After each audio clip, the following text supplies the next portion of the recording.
Yo voy a empezar contándoles algunas anécdotas sobre la fundación de la jornada y alguna que otra sobre la actividad periodística, alguna donde interviene Jaime Avilés. Cuando salimos del 1+1, periódico al que habíamos fundado, y salimos cerca de 90 gentes, los que lo dirigíamos, que habíamos participado con una tarea intensa, con muchos otros trabajadores, reporteros y caricaturistas, pues salimos, nos quedamos sin trabajo con una mano delante y otra atrás. Nos fuimos del 1+1 el día que apareció YAP. Nos había pedido el director que permaneciéramos mientras él pensaba que iba a hacer con el periódico. Y apareció ya el editorial, ya nos dijeron el día anterior: adiós muchachos, compañeros de mi vida. Y ha salido un editorial donde decía que nos fuéramos al carajo. En la mañana yo recibí en la madrugada 2 llamadas. Una de la oficina de Paul Leduc, el cineasta, para decirme que tenía yo una cita porque yo iba a trabajar ese día, tenía cita a las 11, había filmación para una película que se iba a llamar Frida. Como ya estaba desocupado, dije, pues ahí voy. Salí de Estatua de Marfil, porque ni hablo ni nada. Y luego otra llamada en donde 2 viejos camaradas del Partido Comunista me llaman y me dicen: tenemos una rotativa para que hagas otro periódico. En un momento en que no sabíamos qué íbamos a hacer. Y dije, bueno, pues vamos a platicar, tengo una reunión en tal parte, ¿por qué no van a ir? ¿A qué horas? A las 11. Y ya cuando me habían vestido con un traje que le llaman de raya de gis y peinado con gomina y a una raya en medio y no sé qué. Me dijeron, oiga, lo buscan en el otro patio, eran 2 patios grandes que tenía la casonesa. Y ahí llega un personaje que se llama el Prócoro, un viejo militante del Partido Comunista, y que trabajó en el machete ilegal, metido en un sótano, sacando el periódico cada vez que se podía, y él sin salir prácticamente a tomar aire. Y otro joven, el hijo de Gerardo Sueta, también del Partido Comunista, y me dice, tenemos una rotativa. Y yo le digo, pero todavía no sabemos qué vamos a hacer.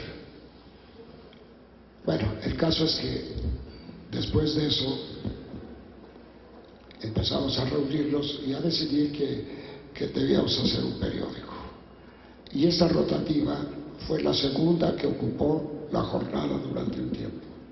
Le dio un servicio espectacular porque era una máquina que habían traído nateras para hacer un periódico, la instalaron, nunca la pusieron a funcionar, y la adquirió el PSUV, ¿cómo fue el PSUV? PRD, ya no me acuerdo. La adquirió y allí imprimimos porque nos daba 2 cosas esa maquinaria. Nos daba seguridad técnica, era una máquina Petit Rondocet, casi un Rolls Royce para imprimir. Nos daba seguridad técnica y nos daba seguridad política porque no nos iban a cerrar, como ya nos había pasado, que nos cerraban las puertas de las imprentas y todo para que no los castigara el gobierno.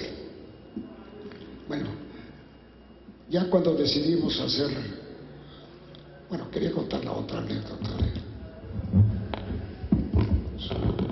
Cuando empezamos a cubrir la guerra de Nicaragua,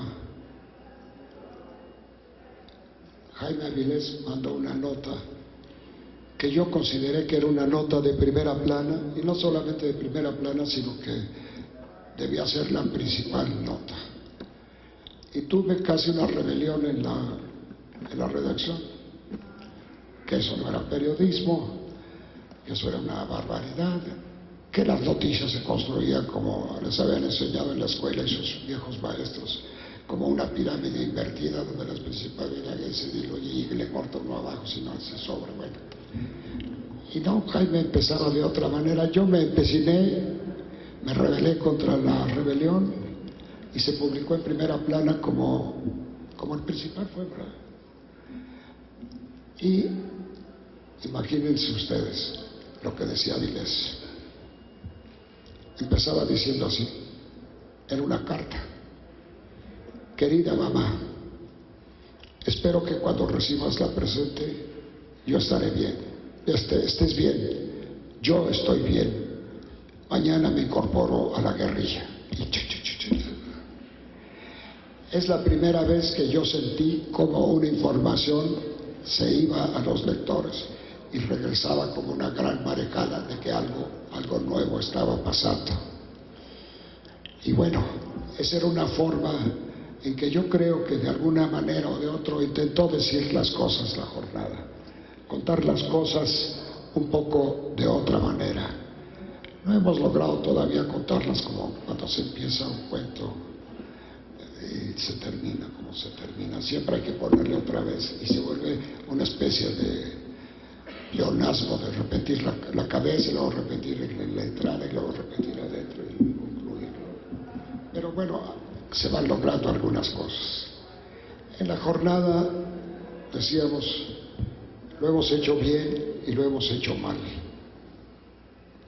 Y alguna vez que Octavio Paz, en la embajada de Francia, me preguntaba que cómo íbamos, y yo sabiendo que él pensaba, o era real, que mucha gente en el periódico no lo quería, salvo yo quizá, le dije, pues lo hacemos bien y lo hacemos mal. No, me dijo, lo importante es que siempre están ustedes en el cogollo de la información, en lo más importante de la información. Yo creo que eso es parte de la vida de la jornada. Y la jornada se creó cuando convocamos para hacer la jornada. Hicimos un mitin de paga, que es el único que ha habido en el país, y la gente pagó por entrar al mitin que estábamos haciendo, que fueron los primeros recursos que tuvimos para, a veces hasta para comer algo. Y ahí, cuando anunciamos que íbamos a hacer la jornada, y quienes nos ayudaron, aquí mucha gente del público, había 7,000 gentes que compraron las primeras acciones y fueron realmente los primeros accionistas de la jornada y los primeros consumidores de las suscripciones.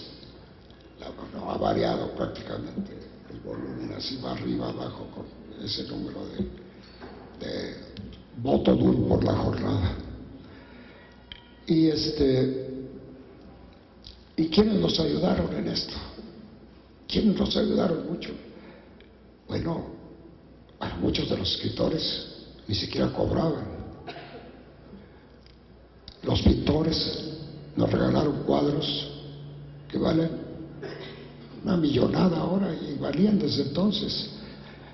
Y Toledo y ¿cómo se llama el telón rojo?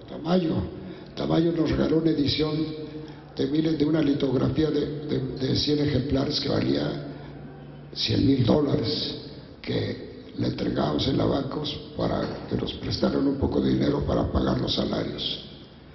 Y desde entonces, desde siempre, la jornada ha ido siempre en el borderline, en la orilla de casi del hambre, ¿no?, de la subsistencia. Y vivíamos, como decía López Velarde acerca de la lotería, ¿cómo se llama?, de México, vives de milagro como en la lotería, ¿no? Dice la suave patria. Vives de milagro como la lotería. Así vivía y vive la jornada, porque es un periódico difícil que recibe con mucha dificultad información, publicidad de fuera, que es la base para sostener un periódico y una publicación. ¿Qué fue lo que pasó con esto? Si ustedes hubieran visto ese mitin de 7,000 gentes, había una voluntad social ahí que estaba exigiendo, que pedía esperanzado un nuevo medio de comunicación. Y había un grupo de periodistas, todos los que participaron en ese inicio, todos con una voluntad férrea para llevar a cabo ese proyecto.